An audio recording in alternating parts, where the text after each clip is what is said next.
plane wobbled and jerked its way down onto the runway, landing in a dangerously unsteady manner. What shocked everyone was that the pilot was an 11-year-old girl. The real captain had already passed out. As it turned out, all 180 passengers on that flight had lost consciousness due to food poisoning. The girl was the only one who remained awake. In the critical moment, she stepped up and landed the plane safely. By the time the rescue team arrived, the girl had already skated away, cool as ever. Her name was Loka, and this was her first time visiting her grandmother. After leaving the airport, she hopped into a taxi, happily taking in the scenery of the city. Suddenly, a rat dashed across the road. The driver panicked and swerved, crashing into a car parked on the side. Loka quickly got out to rescue the rat, nearly getting hit by a truck in the process.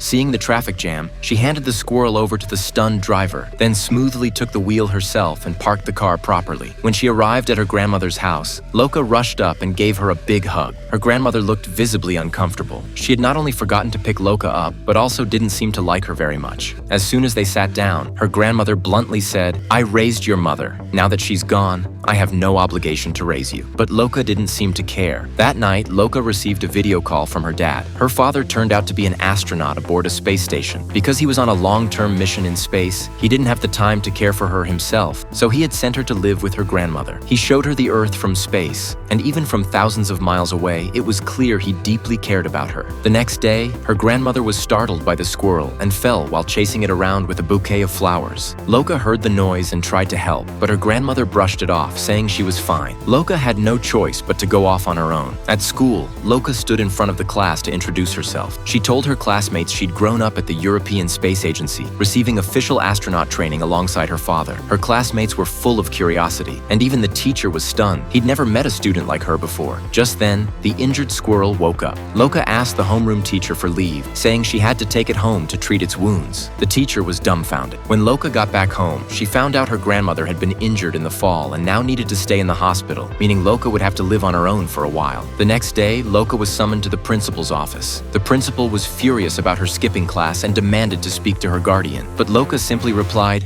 "Ich bin berechtigt, mich zu erziehen. Und Sie können mich jederzeit ansprechen, wie ein Partner." The principal was livid and decided to call Child Protective Services to take her away. Just then, Loka noticed a school bully picking on another student.